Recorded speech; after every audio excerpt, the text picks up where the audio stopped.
Bismillahirrahmanirrahim. Assalamualaikum warahmatullahi wabarakatuh.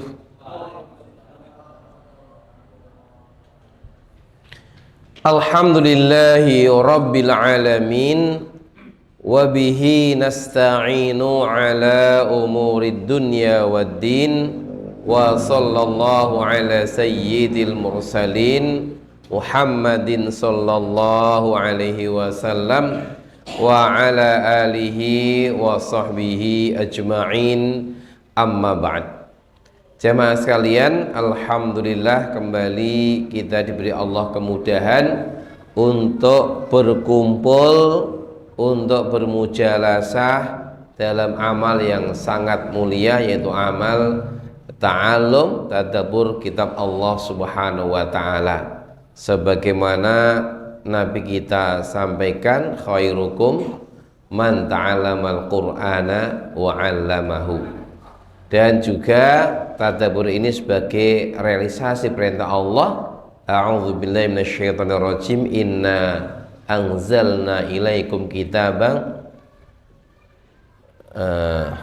gimana itu? Agak lupa sedikit ya ayatnya. Yang setelah itu berbunyi liyadabbaru ayatihi wa liyatadzakara ulul albab. Yang itu ya, yang ayat ini, liyadabbaru ayatihi wa liyatadzakara ulul albab. Yang kitab yang Allah turunkan ini, inna anzalna ilaika kitaban, yang Allah turunkan kitab ini adalah liyadabbaru. Untuk apa? Untuk tadabbur. Itu tadabbur dan untuk diambil pelajaran. Sallallahu alaihi wasallam untuk Nabiullah Muhammad sallallahu alaihi wasallam, penuntun kita, panutan kita, yang memberikan tauladan yang begitu sempurna kepada kita untuk hidup baik dunia, untuk bahagia dunia akhirat. Juga salat kepada keluarga beliau, sahabat beliau, dan pengikutnya setia sampai hari kiamat. Kita mulai kajian dan bacaan basmalah. Bismillahirrahmanirrahim. Malam ini jamaah sekalian kita akan mencoba membaca, memahami, mentadabburi surat Ad-Duha. Yang ini merupakan surat Makkiyah. Surat Makkiyah itu cirinya apa? Cirinya itu berbicara tentang perkara-perkara pokok atau akidah. Surat ini terkait asbabun nuzulnya adalah dalam Sahih Bukhari disebutkan Rasulullah Sallallahu alaihi wasallam pernah sakit ya beberapa hari, kemudian tidak bisa sholat malam, lalu juga wahyu agak terhenti. Maka datanglah seorang wanita yang ditengahari adalah Hindun, ya, istrinya Abu Sufyan, yang waktu itu belum masuk Islam. Karena nanti di akhir setelah Fathul Mekah kan Abu Sufyan dan Hindun itu masuk Islam dua-duanya. Yang kemudian putranya menjadi khalifah pertama Bani Umayyah, itu Muawiyah bin Abi Sufyan radhiyallahu anhum. Waktu belum Islam, Hindun ini termasuk dengan suaminya termasuk yang sangat keras permusuhan kepada Rasulullah Shallallahu alaihi wasallam. Jadi kadang-kadang musuh itu kalau tobat jadi kawan yang baik. Nah, kemudian wanita ini berkata, "Ya Muhammad, saya berharap setanmu telah meninggalkanmu." Gitu. Jadi malaikat Jibril datang itu disebut setanmu, padahal malaikat Jibril datang membawa wahyu. Saya lihat sudah beberapa hari tidak ada yang datang kepadamu. Lalu turunlah surat Ad-Duha yang diantara isinya adalah Allah memastikan Allah tidak meninggalkan Nabi Muhammad Sallallahu Alaihi Wasallam. Gitu. Ya. Di surat ini ya, intinya adalah bagaimana Nabi Allah Subhanahu wa taala menolong Nabi sejak masih kecil sampai menjadi Nabi, banyak diberi nikmat oleh Allah Subhanahu wa taala, begitu. Baik, untuk mendapat pahala membaca, kita baca bareng ya. Saya baca dengan ikuti.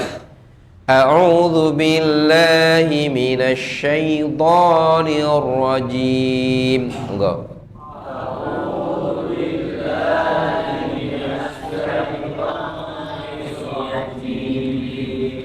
Bismillahirrahmanirrahim.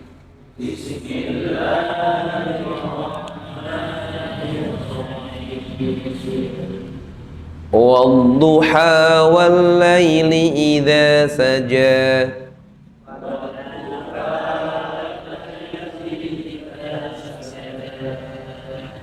Ma wadda'aka rabbuka wa ma qala.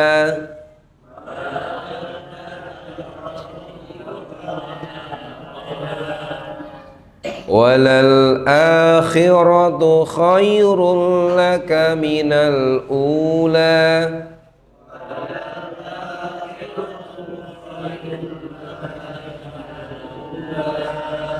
Wala sawfa yu'tika rabbuka fatarda.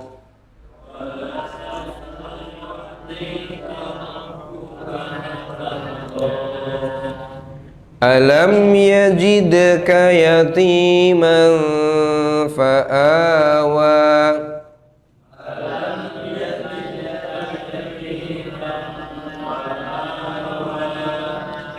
Wa wajadaka dhallan fahada.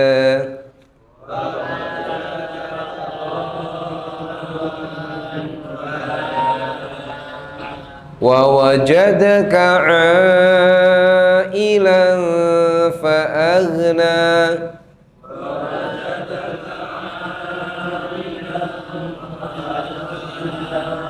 Fa'ammal yatima fala taqhar.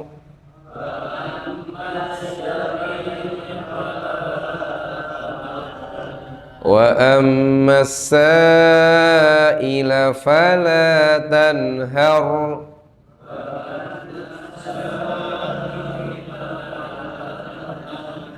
Wa amma bi ni'mati rabbika fahaddits.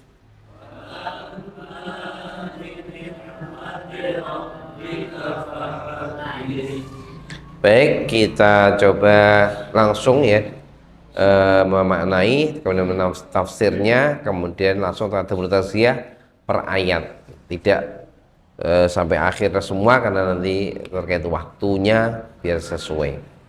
Yang pertama ayatnya adalah wadduha. Wadduha ini wawunya wawu qasam namanya. Wawu qasam itu adalah wawu sumpah. Kalau isimnya itu tidak terakhir itu, kalau bahasa orang Jawa alif bengkong gitu ya, itu mesti kasroh. Karena ini alif bengkong maka tidak pakai kasroh. Wadduha, asli wadduhayi gitu. Wadduha, demi waktu pagi. Waktu pagi yang penuh berkah ya. Karena waktu yang berkah ini waktu pagi. Wal laili idza saja, demi malam jika telah gelap, menutupi siang maksudnya. Itu Allah bersumpah dengan dua kata, wadduha, dua ayat ini, wadduha wal laili idza saja, demi waktu pagi dan demi malam apabila telah menutupinya. Itu sumpah sumpah Allah. Lalu apa isi sumpahnya apa? Intinya apa? Jabul qasamnya itu. Ma wadda'aka rabbuka wa ma qala. Ma wadda'aka, ma tarokaka. Allah tidak meninggalkanmu. Wa ma qala, juga tidak membencimu, tidak memurkaimu, memarahimu, sebagaimana dikatakan oleh orang-orang musyrikun. Jadi dari sini kita tahu Nabi kita ini tidak dibenci Allah seperti perkataan orang musyrik tadi yang mengatakan, oh setanmu sudah meninggalkanmu, malaikat Jibril ya yang perintah Allah. Justru Nabi Muhammad ini adalah Nabi yang sangat mendapat cinta Allah Subhanahu wa Ta'ala. Bahkan ya, di antara nabi-nabi yang ada itu yang derajatnya Khalilullah itu hanya 2. Khalil itu di atas cinta ya, mahabbah kan cinta. Khalil ini kekasih Allah, saking dekat. Itu hanya 2 manusia. Yang pertama siapa? Nabi Ibrahim alaihissalam. Yang kedua Nabi Muhammad sallallahu alaihi wasallam. Bahkan kalau tanda kita cinta Allah pun harus dengan mengikuti Rasulullah sallallahu alaihi wasallam, menunjukkan Allah sangat memuliakan Nabi kita. Gimana itu? In kuntum tuhibbunallah fattabi'uni. Kalau kamu cinta Allah, maka ikuti aku. Ini tanda Allah memuliakan Nabi Muhammad sallallahu alaihi wasallam. Begitu pula Nabi kita sallallahu alaihi wasallam ini sampai Allah perintahkan kepada manusia kaum beriman untuk bersolat kepada Nabi, menunjukkan cinta Allah pada Nabi Muhammad.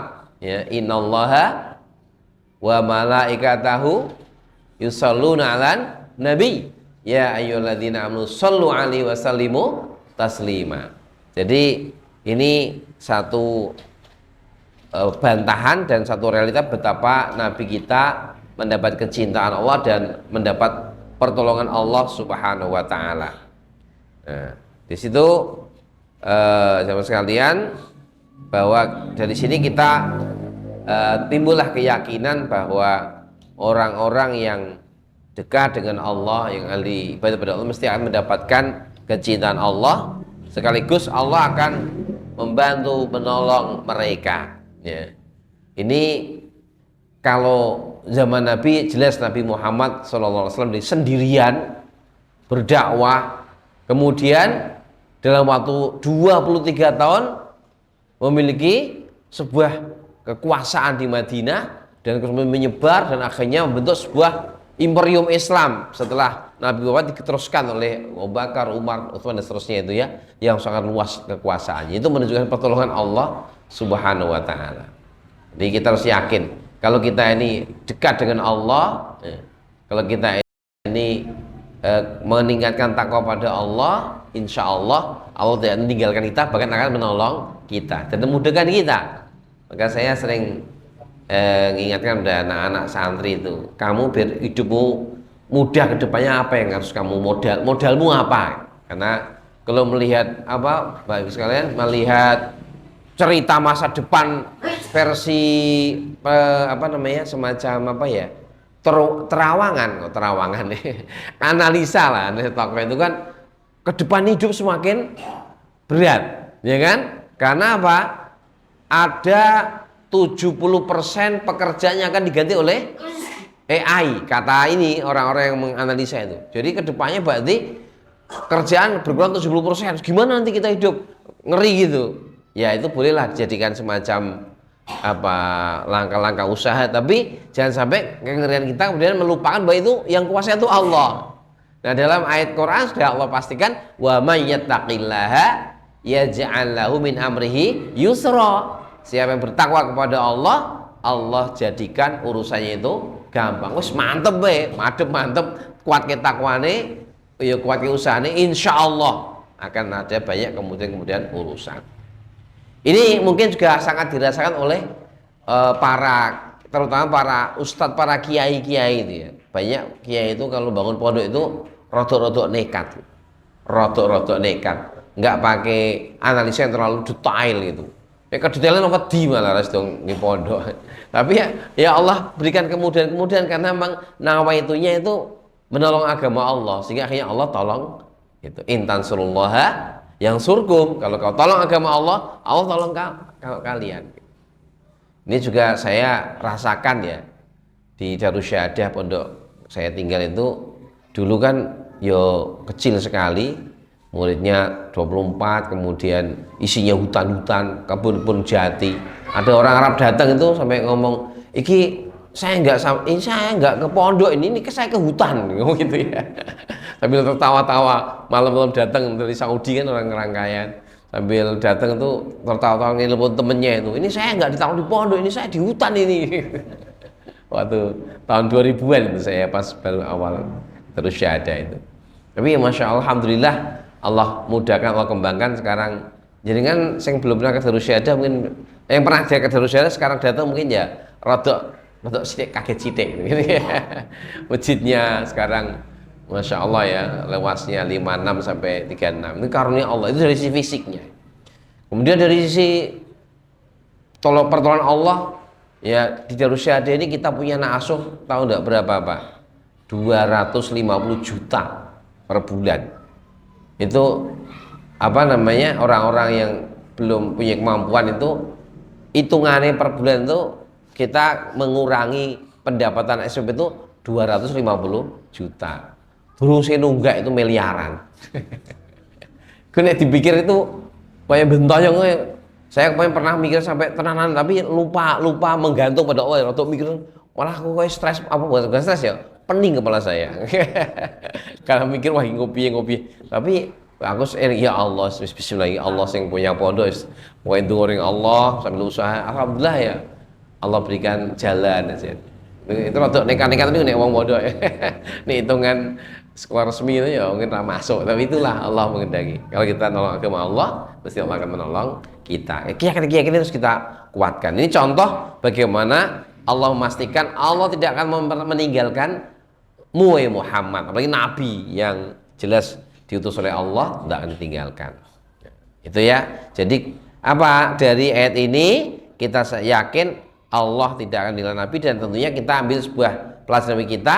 Selama kita itu mengikuti Nabi, selama kita menguatkan takwa kita, selama kita menolong agama Allah, kita yakin Allah tidak akan meninggalkan kita. Kita pasti ada tolong Allah, dimudahkan Allah. Itu harus kita yakini, karena keyakinan itu akan menumbuhkan satu kenyataan. Karena ada hadis, ana ingda dzonni abdi bi, saya Allah tergantung persangkaan hambaku padaku gitu. Kalau hambaku menyangka aku mau menolongnya, Allah akan menolong kita. Tapi kalau kita nggak yakin sama Allah, mungkin Allah akan biarkan kita gitu. Maka ini harus kuat yakin kita pada Allah, kuat doa kita pada Allah, kuat mantap kita pada Allah, insya Allah Allah nggak akan biarkan kita. Itu yang pertama. Kemudian ayat berikutnya, ayat yang ke berapa? 4 ya. Walal akhiratu khairul laka minal ula. Dan sungguh akhirat itu khairun laka, lebih baik darimu Muhammad, minal ula, daripada ula. Apa itu ula? Daripada dunia ini ya. Jadi meskipun di dunia kelihatannya pas-pasan, tapi akhirat lebih baik. Ini apa? Sebuah doktrin dari Allah, sebuah pesan dari Allah kepada Nabi Muhammad dan tentunya kepada umatnya untuk betul sadar bahwa akhirat itu jauh lebih baik daripada dunia. Jangan sampai kita ini terpancang kepada kenikmatan duniawi. Banyak ayat-ayat dalil-dalil yang menyebutkan itu. Misalnya ya, Nabi ini sebenarnya kalau ingin kaya itu mudah. Nabi pernah ditawari oleh Allah, itu mau dikasih jadi orang kaya atau gunung itu jadi emas untuk Nabi Muhammad. Tapi Nabi malah minta, ya Allah, sehari kenyang sehari lapar. Ya, alhamdulillah yang ditawari bukan antum ya. Kalau antum langsung ya Allah siap. Nabi Masya Allah ya, beliau karena beliau ingin merasakan orang lapar, sehingga beliau bisa hatinya lebih lembut gitu. Beliau begitu berpikir, kenyang supaya tidak kelaparan sampai gak kuat ngapa-ngapa gitu. Nah, Nabi sering sekali mengingatkan kepada umatnya, kepada sahabat tentang betapa nilai dunia itu kecil. Wa mal hayatud dunya illa mata'ul gurur. Ia adalah kehidupan dunia kecuali kenikmatan yang memperdayakan. Ini bukan berarti kita nggak boleh mencari dunia, bahkan harusnya kita menguasai dunia. Saya ternyata membaca kekayaannya para sahabat Allah yang 2, berapa triliun. Abdurrahman bin Auf satu 6, berapa triliun gitu. Jadi kaya ternyata. Ya. Tapi yang luar biasa, hatinya nggak terpaut dunia, itu yang jadi masalah. Yang jadi kehebatannya bukan masalah ya. Orang sekarang orang dia apa-apa tapi artinya yang dunia terus. Rasa sempat ngaji, rasa sempat ibadah, mikir dunia ya ora suge-suge. sampai korupsi, sampai malak, sampai apa, mereka nggak takut sama Allah, nggak ingat akhirat. Ini yang jadi problem di situ itu. Ya, jadi silakan kalau ada peluang-peluang dunia untuk kebaikan, tafadhol, enggak apa-apa, tapi jangan sampai dunia menjadi gordun asasi, tujuan utamanya. Tujuan kita tetap akhirat, karena dunia ini sehebat apapun tidak ada nilai dibanding akhirat. Allah Subhanahu wa taala mengingatkan kita melalui lisan Rasulullah sallallahu alaihi wasallam. Lau kanatid dunya ta'dilu 'indallahi janaha ba'udatin ma saqa mina kafiran syurbata ma'in. Atau kama qala Rasulullah. Sekiranya dunia ini dalam mizan Allah itu senilai, ada nilainya seperti sayap nyamuk dalam pandangan manusia, tentu orang kafir tidak akan dikasih minum meskipun seteguk air. Karena dunia yang isinya ono emas, ono nikel, tambang, macam-macam keindahan alam semesta ini, ternyata dibanding akhirat itu tidak lebih bernilai dibanding nilai sayap nyamuk dalam pandangan kita. Jadi dengan yang dikasih hadiah sayap nyamuk seneng apa? Lagu apa? Itulah dunia itu tidak ada nilainya di hadapan Allah Subhanahu wa taala. Ya. Madunya fil akhirati illa mithlu ahdukum yaj'al usba'u fil yammi falyanzur bima yarsi. Tiadalah dunia itu dibanding akhirat, nikmatnya dunia dibanding nikmat akhirat, kecuali seperti kalau jemarimu masuk ke air laut, lihatlah air laut yang menempel di jarimu, itulah nikmat dunia. Sedangkan samudra yang begitu luas itu ibarat nikmat akhirat. Maka Nabi menyimpulkan, la aisha illa aishul akhirah. Tiada kehidupan kecuali kehidupan akhirat. Ini harus menjadi prinsip hati kita yang diingatkan Allah di akhiratu khairul laka minal ula. Jangan sampai dunia ini menyandera kita sehingga menghalangi dari nikmat akhirat. Maksudnya begitu. Karena banyak orang-orang yang tersandera dengan dunia sehingga masa depan akhirnya dikorbankan. Apalagi di zaman-zaman fitnah, di akhir zaman itu banyak orang yang cinta dunianya melebihi cinta akhirat, sehingga akhirnya semua kerjaannya, kegiatannya itu ditimbang dengan maslahat keuntungan duniawi, bukan kepentingan ukhrawi. Sementara harusnya seorang muslim itu sadar betul wal akhiratu khairul laka minal ula, sehingga seluruh aktivitasnya ditimbang dari maslahat ukhrawi, akhiratnya.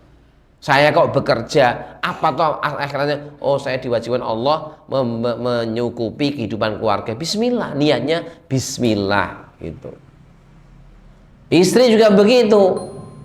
Punya suami, sudah bekerja, sudah amal soleh, hasilnya sedikit, nggak terlalu banyak. Pengennya sebulan 200 yuto gitu ya. Untuk 2 yuto, lumayan ya 2 yuto ya. Kemudian ngamuk-ngamuk, enggak, karena dia cari doa Allah, sudah usaha, sudah taat, sudah dapat seberapa ridho. Begitu kalau orang itu nawa itu akhirat itu jadi enak cara hidupnya itu. Tapi kalau orang itu nawa itu dunia terus, akhirnya malah tengkar melulu nanti suami istri itu, karena selalu tidak puas dengan apa yang diinginkan. Ya, jadi itu hati-hati kehidupan keluarga, terutama para ibu-ibu terutama juga ya, karena memang saya menyadari ternyata mengapa Nabi begitu cinta sama Khadijah. Ternyata nyari wanita yang kayak Khadijah itu ya orang oke yang sugih tapi uangnya digawe berjuang untuk Rasulullah, untuk Islam, tidak nuntut Nabi, bahkan membela Nabi dalam perjuangannya itu, masya Allah. Makanya Nabi tidak bisa lupa sama Khadijah. Nah, yang kita hati-hati para wanita ya, bagaimana tetap menyemangati suami untuk mencari rezeki, tapi jangan sampai menuntut sampai kemudian suaminya berpikir untuk berbuat yang haram karena tuntutan yang berat dari keluarga. Ya, baik.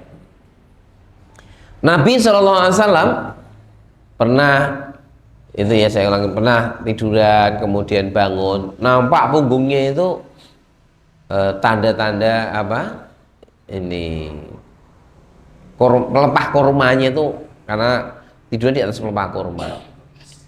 Umar bin Khattab radhiyallahu masuk kamar beliau dan nangis.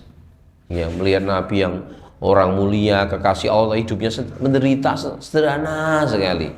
Ya. Saya pikir nggak ada orang sekarang yang semenderita dalam urusan dunia seperti Rasulullah. Ya ada tapi sangat jarang. Apalagi kalau ustaz-ustaz di pondok itu sudah rata-rata duwe kasur kabeh. Rumah ustaz pondok itu ya sak miskin-miskin tentu duwe kasur. Ya ora ketan nyicil yang duwe kulkas. Zaman Nabi nggak ada sedikit. Sekarang orang-orang itu.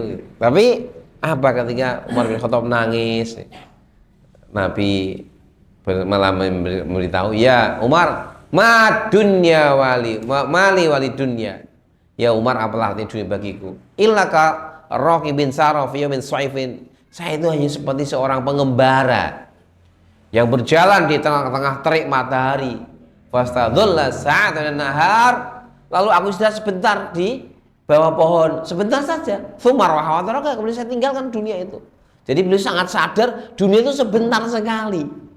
Tidak untuk dinikmati, tapi untuk dijadikan ladang amal soleh. Ini konsep yang luar biasa. Yang kadang-kadang kita ndak merasa suwe di dunia kan. Tapi sebenarnya Nabi sadar ini dibanding akhirat sangat sebentar sekali. Seperti sepagi atau sore di dunia ini.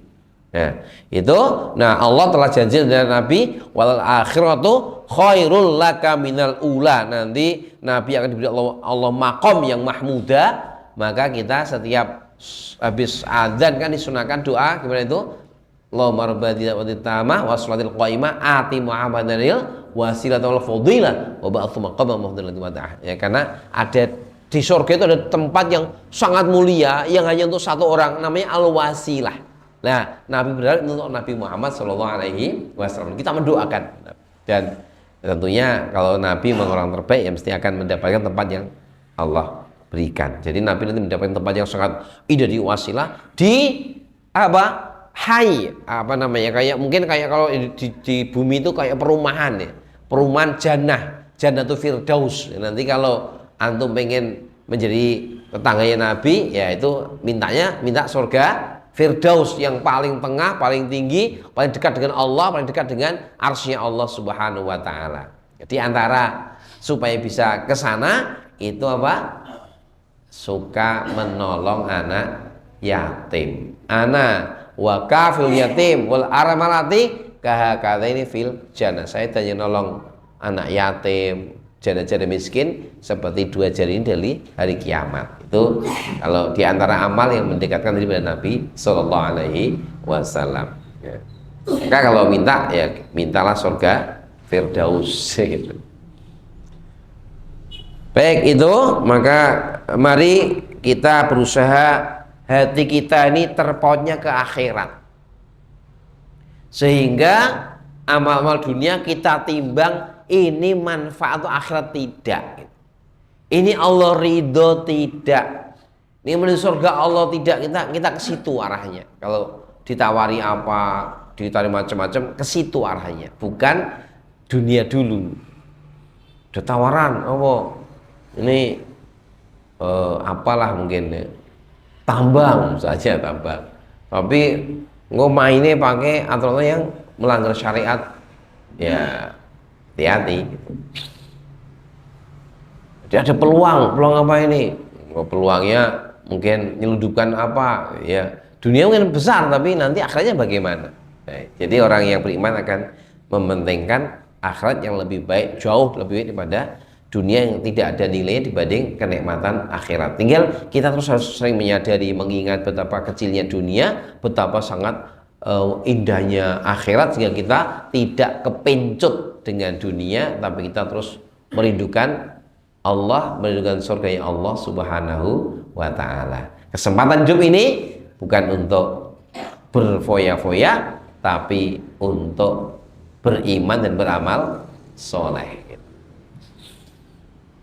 Kemudian wala saufa yu'tika rabbuka fatardha. Saufa ini akan ya. Kalau saja. Sa itu cepat. Setelah makan, saat tubuh saya akan nulis, berarti lagi nulis. Kalau saufa ini agak lama. Penggunaan bahasa Arabnya begitu. Wala saufa yu'tika rabbuka fatardo. Pemberian Allah kepada Nabi di dunia akhirat ini mesti akan Allah berikan, dan lalu Nabi akan ridho. Kalau saya tadi agak lupa ya, jadi yang agak lama itu summa itu agak lama. Baik, jadi apa pemberian Nabi kepada Nabi ini, lalu Nabi ridho, ya. Gimana nggak ridho? Nabi diberi banyak oleh Allah Ta'ala, ya, termasuk beliau diberi Allah umat yang terbanyak. Maka ketika nanti di akhirat beliau kan melihat ini ya, melihat umat-umat Nabi bersama umatnya. Ada yang Nabi cuma 1 orang pengikutnya, ada 2 orang, ada yang nggak punya pengikut gitu. Kemudian ada umatnya banyak. Nabi ini banyak sekali. Dikira Nabi Muhammad, ternyata itu Nabi Musa dan umatnya. Kemudian muncul yang besar lagi, yaitu Nabi Muhammad dan umatnya Nabi Muhammad Shallallahu Alaihi Wasallam. Itu diantara contoh pemberian yang Nabi juga senang, ridho di akhirat. Di dunia beliau juga diberi banyak kemudahan, ya. Beliau diberi Allah itu jawamiul kalim. Saya diberi Allah jawamiul kalim. Apa jawamiul kalim itu? Kalimat-kalimat yang pendek tapi bermakna luas. Allah memberikan kepada Nabi Muhammad kemampuan merangkai kata yang simpel tapi luas maknanya. Misalnya banyak sekali ya. Al-muslimu man salimal muslimuna min lisani wa yadihi. Orang Islam itu yang orang Islam lainnya selamat dari gangguan lesan dan tangannya. Simpel, tapi kan macam-macam. Tangan ojo umpat, ojo marah-marah dari orang Islam lainnya. Tangan jangan mukul, jangan menyakiti, jangan nyubit. Semuanya dalam satu kata bisa merangkai banyak urusan. Kemudian juga Nabi diberi Allah kekhususan di dunia ini orang kafir itu takut sama Nabi sebulan sebelum ketemu. Jadi kalau mau perang, orang kafir telah Allah kasih rasa takut menemui berhadapan dengan Nabi sebulan sebelum ketemu. Kemudian maju lihat liyal ardo tahuron. Nabi juga memberikan kepada Allah memberikan kepada Nabi tanah ini tahuron. Dan bisa jadi masjid dimanapun.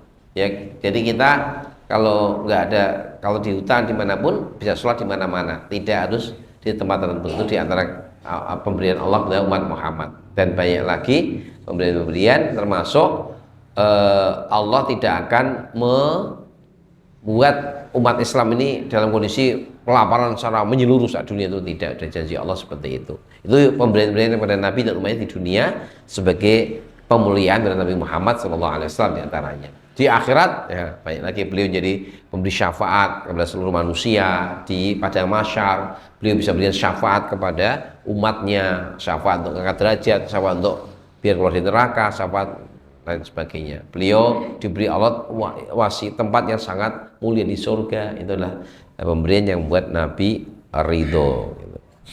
Ya, oleh karena itu, ya, jemaah sekalian, karena Nabi, karena Allah ini maha kaya, memberikan macam-macam kepada siapapun juga yang Allah kehendaki, maka kita juga harus banyak minta pada Allah. Minimal minta yang paling utama minta surga dan terjauh dari neraka. Allahumma inni as'aluka ridhoka wal jannah wa a'udzubika min sakhatika wan nar. Ini sering kita baca, karena itu yang paling utama inti. Ya Allah, saya mohon kepadamu ridhomu dan surgamu, dan berlindung kepadamu dari murkamu dan nerakamu. Ini kita sering baca, diulang 3 kali kalau bisa. Ya, diupayakan bisa ya, cuma ulang aja.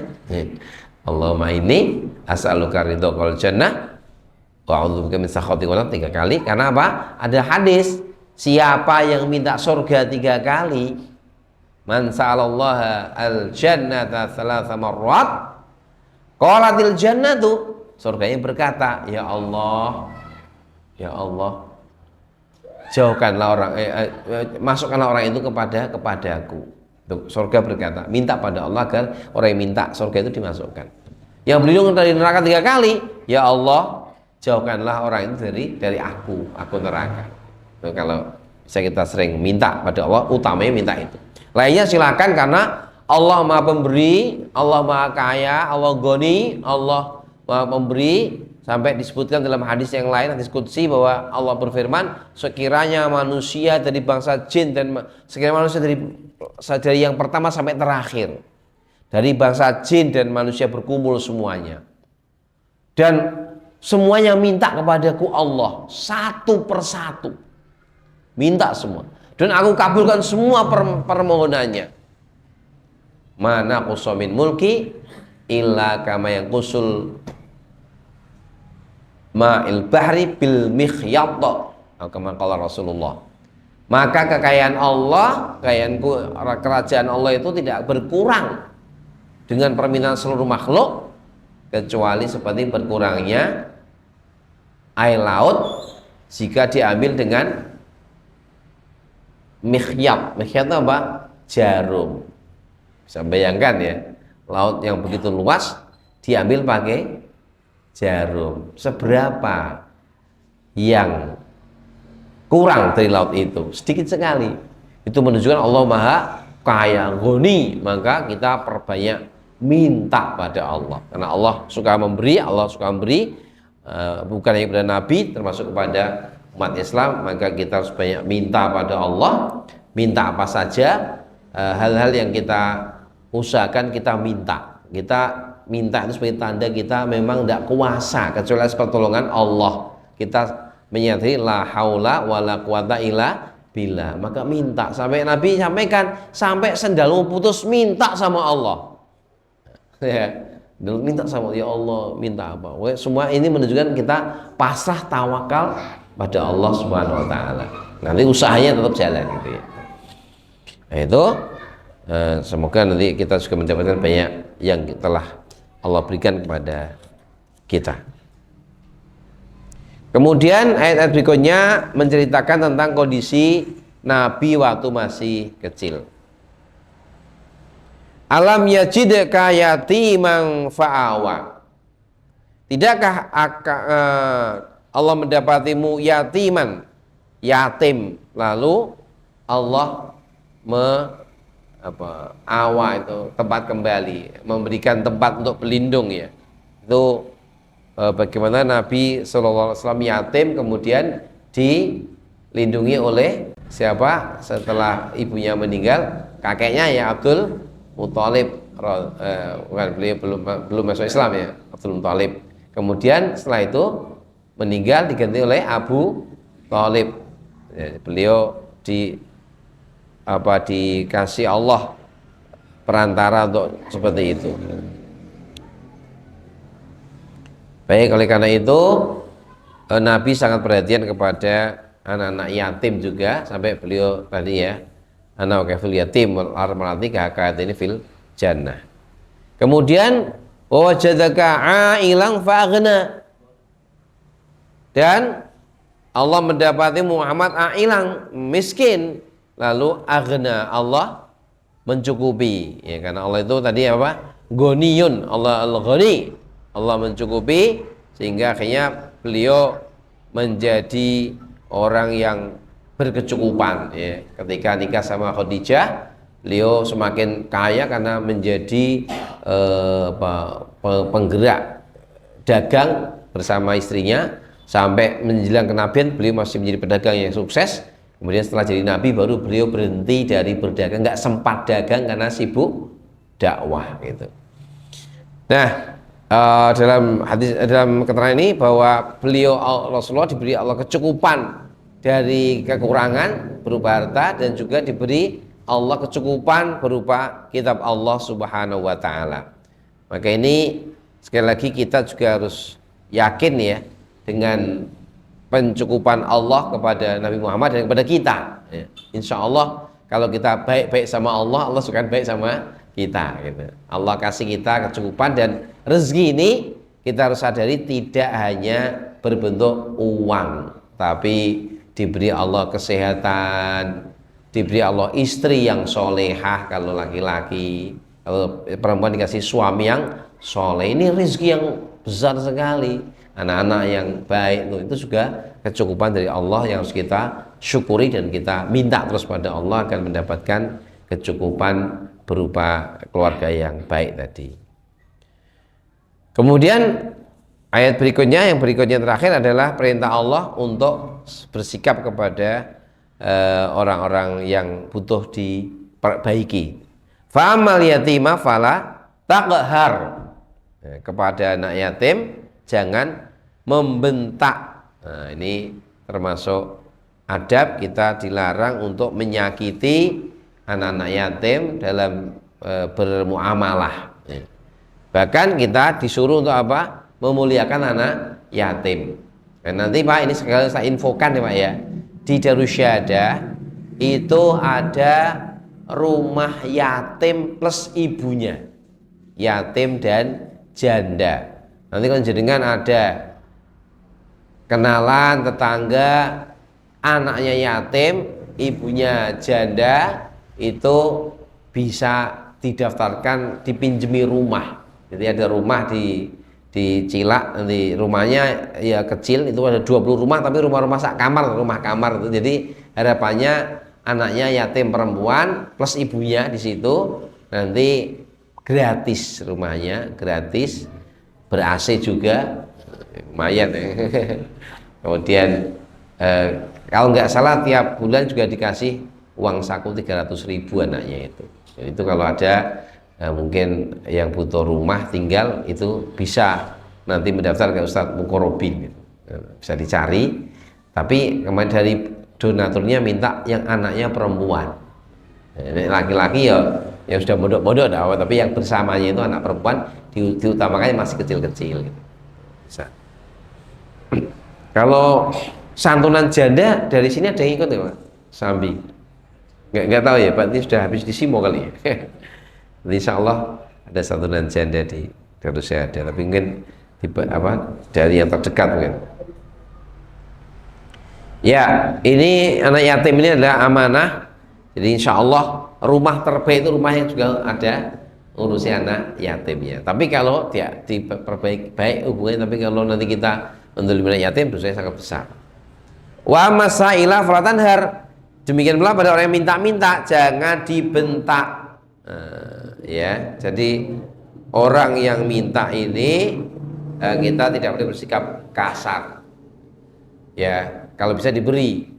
Meskipun dari ini juga banyak tukang minta yang tidak butuh jadi profesi, ya. Itu kita kan nggak tahu. Kita selama nggak tahu ya kita anggap orang miskin. Tapi kalau tahu ya jangan dikasih yang profesi-profesi itu. Karena Nabi juga melarang orang suka minta-minta. Nabi sampaikan nanti di akhirat akan ada orang yang mukanya nggak punya daging, ini tengkorak, bukan tengkorak. Nanti kalau ketemu di akhirat kalau orang yang mukanya tengkorak, nah itu kenapa? Di dunia suka minta-minta karena padahal dia mampu. Karena ada ya pengemis-pengemis yang nek pagi di drop, mulai nggak tiap hari, nggak dapat rumahnya juga bagus karena penghasilannya mungkin sehari bisa 200.000, kan? Sementara kita yang ngasih aja kadang sedino 50.000 gitu. Tapi kita nggak tahu yang mana. Kadang-kadang sekarang ini zaman kacau sehingga kadang-kadang itu menjadi profesi padahal harusnya nggak boleh. Maka kita berusaha untuk bersikap baik kepada orang yang minta-minta, kalau bisa dikasih, kalau nggak bisa harus disikapi yang baik. Nah, Allah berfirman, qaulu ma'rufun wa maghfiratun khairum min shadaqatin yatba'uha adza. Perkataan yang baik, berikan maaf lebih baik daripada diberi sedekah tapi sampai diikuti kalimat yang menyakitkan. Kita kei tapi anu ya tapi jangan. Kemudian yang terakhir, wa amma bi nikmati rabbika hadis, adapun kepada nikmat Rabbmu hendaklah engkau ucapkan. Jadi sebagai syukur kepada Allah, kita dibolehkan menyampaikan nikmat-nikmat Allah kepada orang lain. Tentunya yang kita harapkan bukan yang mengundang rasa iri ya. Kalau nanti ini takutnya malah jadi masalah kan. Misalnya sama-sama tuan tanah gitu kan, kemudian cerita, tanah ini semua tak ambil, aku sih berhasil, Sing ngono kan loro ati, wah sainganku ini kan berarti menceritakan yang tidak mengundang maslahat. Tapi kalau misalnya kita alhamdulillah saya dulu itu tidak tahu agama, sekarang tahu agama, hidup saya masya Allah punya berkah. Itu contoh wa amma bi nikmati rabbika hadits. Sampaikan nikmat-nikmat Allah yang banyak pada kita ini sambil kita menyadari sering tahadduts bin nikmah, sering menyampaikan, sering ngobrol sama keluarga betapa nikmatnya hidup ini Allah berikan banyak, sehingga muncul rasa syukur. Nah, harapannya nanti muncul rasa syukur kepada Allah, dan tentunya syukur ini akan menjadikan kita semakin diberi Allah tambah nikmat. Lain syakartum lazidannakum, termasuk nikmat Al-Quran. Maka hadis, ucapkan, omongkan, sampaikan, terangkan, baca, itu nikmat kitab Allah Subhanahu wa taala yang juga kita perlu syukuri, karena ini nikmatnya sangat besar, nikmat yang membuat kita hidup dalam kebaikan. Kemarin ada Syekh datang menceritakan hati kita ini sebagai wadah itu ada nikmat apa? Nikmat cahaya fitrah. Fitrah ini apa? Fitrah ya, naluri atau apa itu. Kemudian nikmat apa? Nikmat iman. Nah, nikmat iman, nikmat fitrah ini akan semakin bersinar ketika dibakar dengan cahaya Al-Quran, sehingga cahaya semakin terang benderang menyinari tubuh, sehingga tubuhnya maunya baik-baik saja, lesannya berzikir, tangannya berbaik, karena cahaya di hatinya itu cahaya fitrah, cahaya iman, cahaya Qurannya bersinar terang dengan kitab Allah Subhanahu wa taala. Jadi kita syukuri semuanya itu. Tidak ada yang nikmat yang sangat besar bagi umat Islam selain nikmat kitab Allah. Setelah iman tadi, karena kitab Allah ini menjadi penerang cahaya mukjizat yang bisa kita nikmati sepanjang hayat kita, yang mana mukjizat lain dari Nabi sudah tidak bisa kita nikmati karena sudah selesai. Yang masih terus berkembang adalah nikmat kitab Allah yang sangat kita muliakan ini.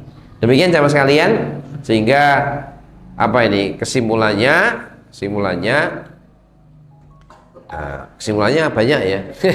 Kesimpulannya sendiri ya, intinya mari kita berusaha untuk menjadi manusia terbaik yang bersyukur pada nikmat-nikmat Allah, kemudian bisa bersedekah kepada orang fakir, kepada orang yatim, dan berusaha untuk menjadi orang yang terbaik ya. Kalau bisa, la hasada illa fitnaini, orang terbaik itu siapa? Tidak boleh diiri kecuali dua orang. Siapa itu? Orang yang Allah beri harta lalu dia gunakan untuk memperjuangkan kebenaran.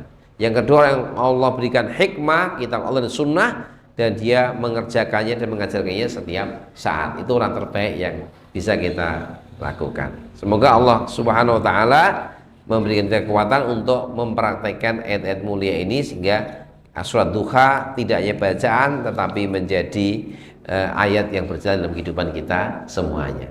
Demikian kita cukupkan dengan doa kafaratul majlis. Subhanaka Allahumma bihamdika asyhadu an la ilaha illa anta astaghfiruka wa atubu ilaik. Alhamdulillahirabbil alamin. Assalamualaikum warahmatullahi wabarakatuh.